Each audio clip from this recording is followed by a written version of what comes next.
Hello everyone. So today I will discuss about the establishment of WHO and how it works internationally. So first we talk about the history of WHO.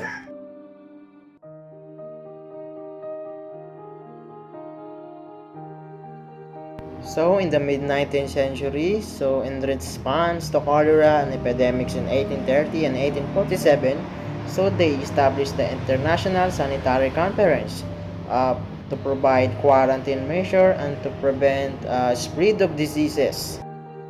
So for the mechanism for international cooperation for diseases prevention and control, in 1982, the first treaty was agreed on cholera.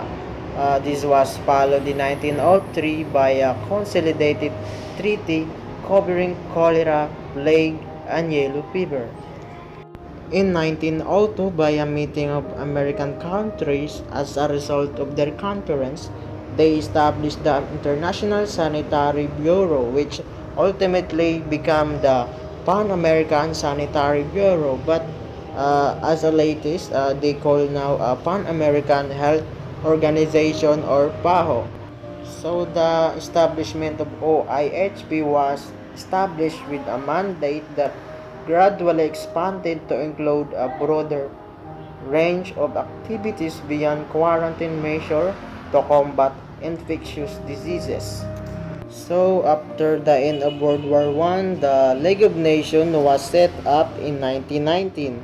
So the main objective was to promote peace and security around the world. However, not every country joined the league, so the organization was failed. So because of the failure of League of Nations, the existence of United Nations was born during World War II in 1939-1945. So the world leaders who had collaborated to end the war felt a strong need for a mechanism that would help bring peace and stop future wars. So they realized that this was possible only if all nations worked together through a global organization that was United Nations was created. So the headquarters of United Nations was found in the San Francisco. As a matter of fact, the UN has four main purposes to keep peace throughout the world, to develop friendly relationship among nations, to keep together to help poor people live better lives, to be a century for helping nations achieve this goal. So these are some purposes of UN, but actually as a year goes by, they evolve and they give some priorities of what are the needs of the nation or other members of the United Nations.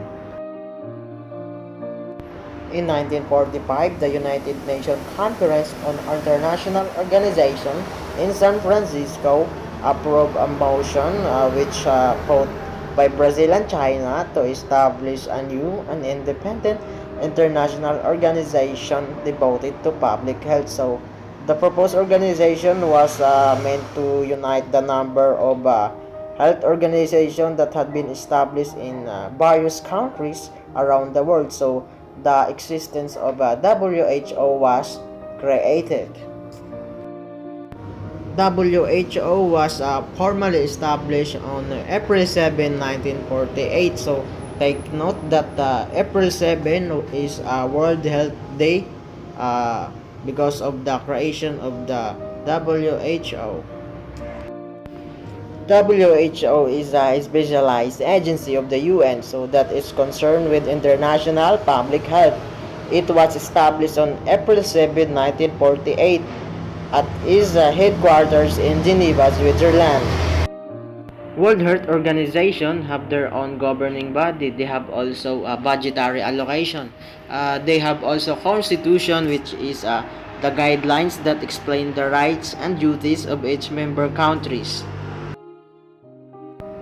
WHO also is a direct coordinates international health work, research on preventing diseases, which is the the number one goal of there is to eradication of diseases and viruses. As a matter of fact, the WHO is only an agency of UN, but there are some agencies that have their own headquarters, they have own budget, and they have own membership.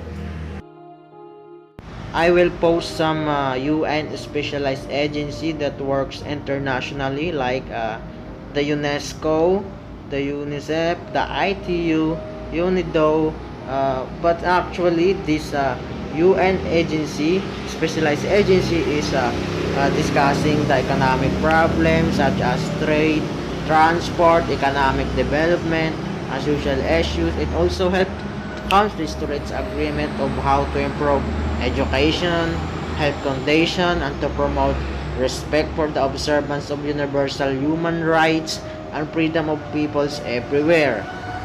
As a matter of fact, there are many UN specialized agency under the ECOSOC, or the Economic and Social Council.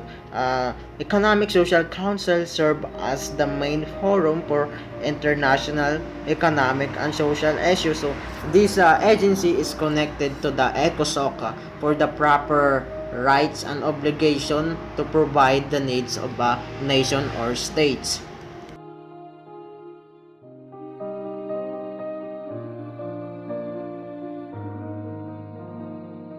So now I will briefly discuss to you about membership of organization. So under chapter 3, article 3 of World Health Organization Constitution provided that membership in the organization shall be open to all states. So shall be open to all states, but to become a member of the organization, you need to sign or otherwise accepting the constitution in accordance with the approbation. So you need to accept the constitution of WHO to become officially member of WHO. So if the state are not member of UN, so they want to join WHO, they are freely to join by accepting the constitution of WHO.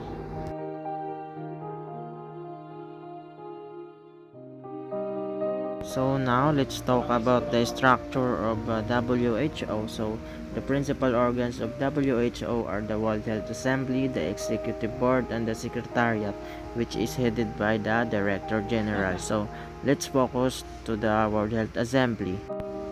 All WHO members are represented in the World Health Assembly.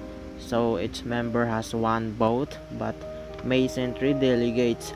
So according to WHO Constitution, the delegates are to be chosen for their technical competence and preferably should represent National Health Administration.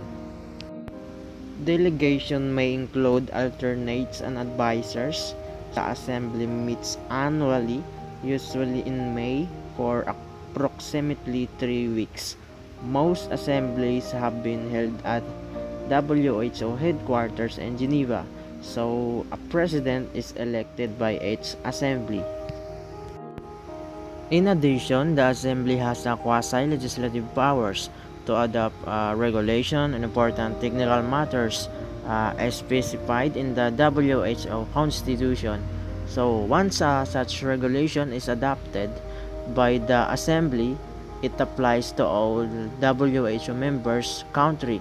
So except those host governments specially notify WHO that they reject the regulation or accept it only when certain reservation.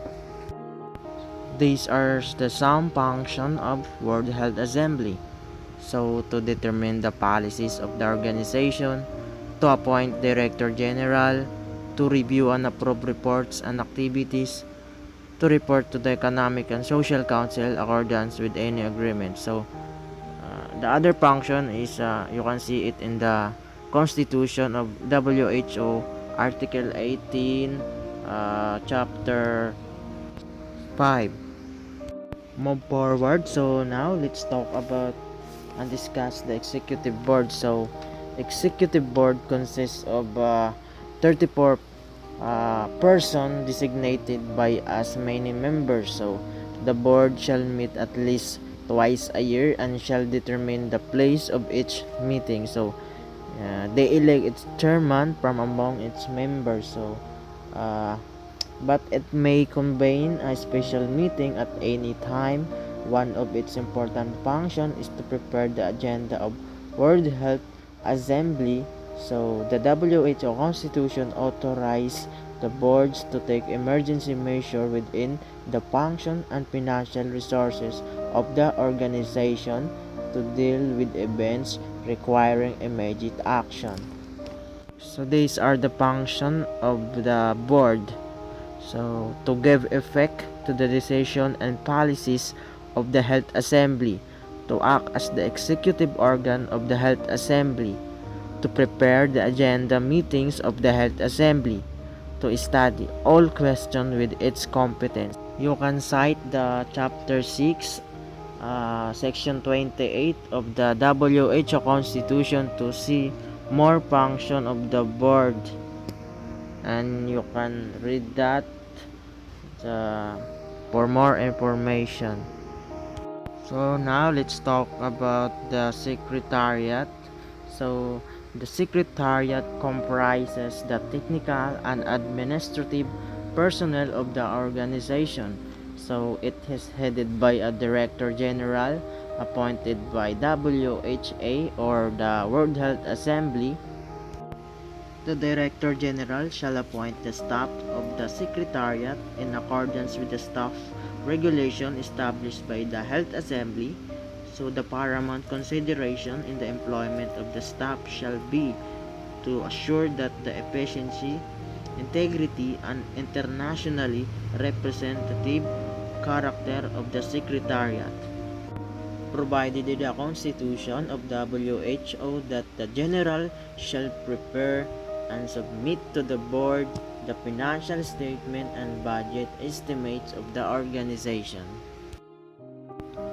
The board shall establish such committees as the Health Assembly may direct, and on its own initiative or on the proposal of Director General may establish any other committees considered desirable to serve any purpose within the competence of organization provided in the Constitution.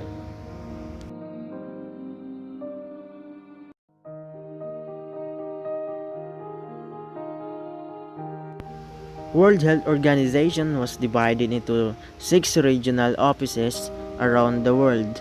So these are the region of the Americas, which is the headquarters in Washington, the African region, which is the headquarters in Brazzaville, capital of Congo, and the Southeast Asia region, which is the headquarters in New Delhi, Western Pacific region, which is the headquarters in Manila, European region, which is the headquarters in Copenhagen, and the last Eastern Mediterranean region, the headquarters in Cairo.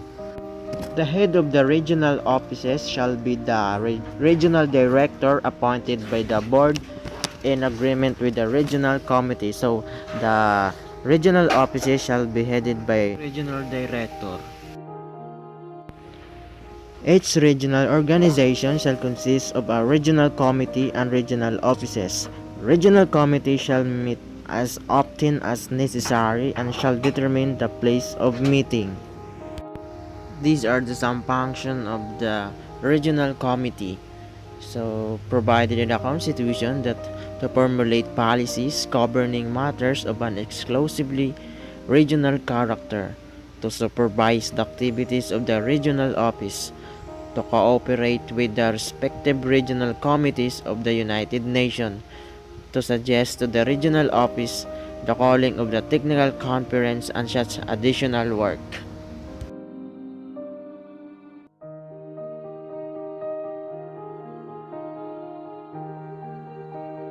WHO goal is to improve equity in health, reduce health risk, promote healthy lifestyle and settings, and responds to the underlying determinants of health. So they are focused on primary health care to improve access, quality, essential services. So work towards sustainable financing and financial protection, improve access to essential medicine and health products, train the health workforce and advise on labor policies, support people's participation in national health policies, and improve monitoring data and information. The World Health Organization objectives is to the attainment by all peoples of the highest possible level of health. So to develop and implement multi-sectoral public policies for health, integrated gender and age sensitive approach that facilitate community empowerment together with action for health promotion, self-care and health protection throughout the life course in cooperation with the relevant national and international partners.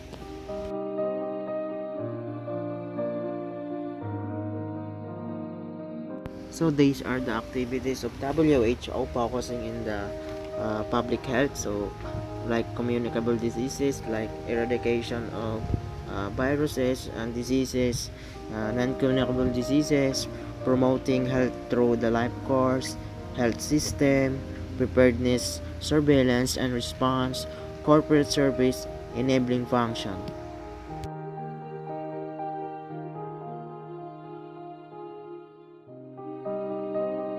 These are the performance and achievements of WHO historically. So, 1948 International Classification of Diseases or the ICD, 1967 first heart transplant, 1952 developed the first successful polio vaccines, 1977 World Health Assembly introduced the concept of essential drugs and national policy, 1979 eradication of smallpox, 1974 immunization of all the world children, and 1988 Global Polio Eradication Initiative, and 2013 the SARS recognized and then controlled. So there are many achievements of the WHO to the present, and now we WHO fight for the COVID-19 to eradicate and stop the spreading of the virus.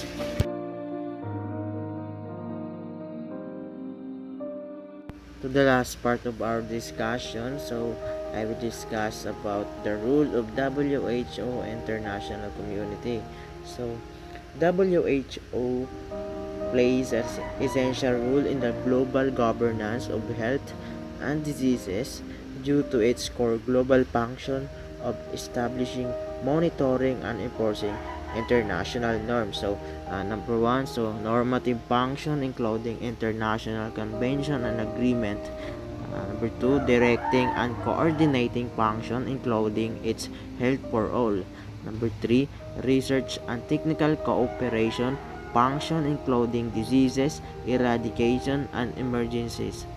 Number four, technical assistance to countries in developing their own health information system. So, WHO setting and standards and common goals for the public health to all people internationally.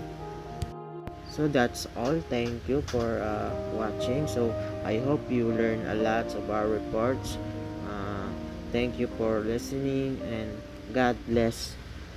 Mabuhay.